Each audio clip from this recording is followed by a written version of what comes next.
আপনারা কি কেউ জানেন আমাদের এই জাপির ভিতরে কি আছে? যদি কেউ বলতে পারেন তাহলে কমেন্ট করে যাবেন।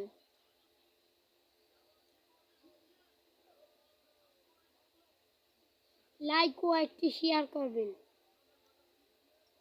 আমাদের এই ভিডিওটা যদি আপনাদের ভালো লাগে, একটা জাদুর ভিডিও, তাহলে আপনারা লাইক, কমেন্ট এবং শেয়ার করে যাবেন। আর বলতে পারেন যদি কেউ যে এটার ভিতরে কী আছে, তাহলে কমেন্ট করে যাবেন।